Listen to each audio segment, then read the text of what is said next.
अमजार पुलिया पर आज से धीमी गति से निकलेगा वन वे ट्रैफिक। रियासतकालीन पुलिया होकर झालावाड़ से कोटा आ सकेंगे वाहन।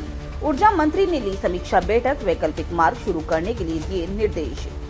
कोटा ऊर्जा मंत्री हीरालाल नागर ने शनिवार को अमजार पुलिया पर बंद ट्रैफिक और वैकल्पिक मार्गों को खोलने समेत विभिन्न विषयों को लेकर सर्किट हाउस में बैठक ली।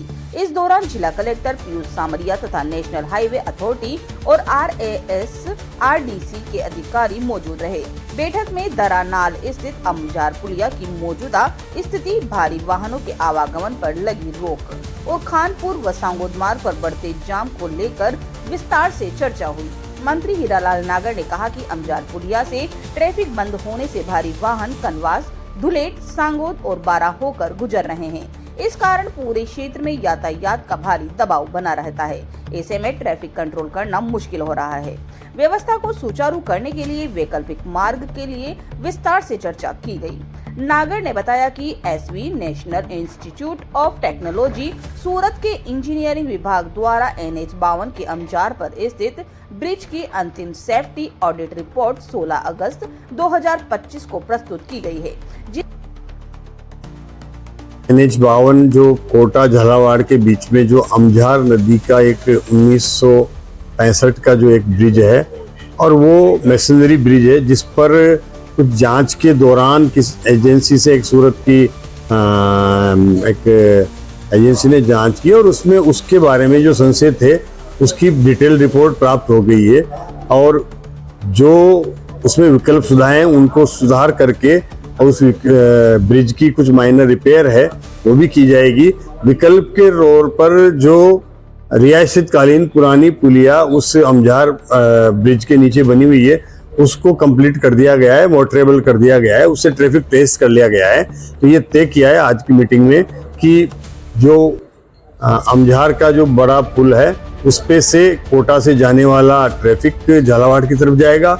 जो नीचे का पुराना स्टेट कालीन रियासतकालीन जो पुल था उसको रिपेयर करके उसकी अप्रोचों को ठीक कर दिया गया है और उस पे से झालावाड़ से कोटा आने वाला ट्रैफिक आएगा। कंट्रोल वे में ये दोनों तरफ से ट्रैफिक वन वे के रूप में चलेगा, जिससे कि वो दोनों ही पुलियाएं सुरक्षित रहे और आने जाने वाले ट्रैफिक को कम गति से वहां से निकाला जाए। इसके लिए पुलिस प्रशासन वहां पर मुस्तैदी के साथ अपनी एक मॉनिटरिंग रखेगा, जिससे कि वो किसी भी प्रकार की पुल को क्षति नहीं पहुंचे।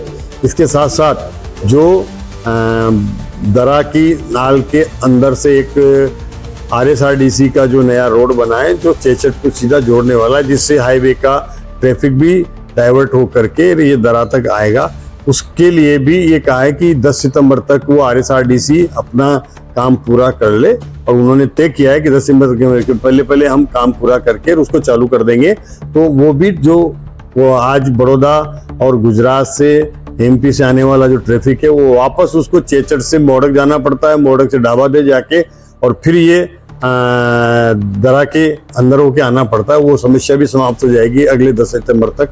और 8 लेन को भी ये कहा गया है NHAI के माध्यम को कि वो फरवरी के पहले जनवरी तक अपने दोनों टनल को कंप्लीट करके पूरा करे, ताकि ये जो दिल्ली मुंबई एक्सप्रेस वे की एक महत्वपूर्ण जो ये टनल है ये चालू हो जाएगी। तो यहाँ से बीच में से ट्रैफिक की जो असुविधा हो रही है वो नहीं होगी। इससे बहुत बड़ा एक ट्रैफिक का जो असुविधा यहाँ आने वाले हैवी ट्रैफिक को हो रही है उसमें भी समाधान हो पाएगा।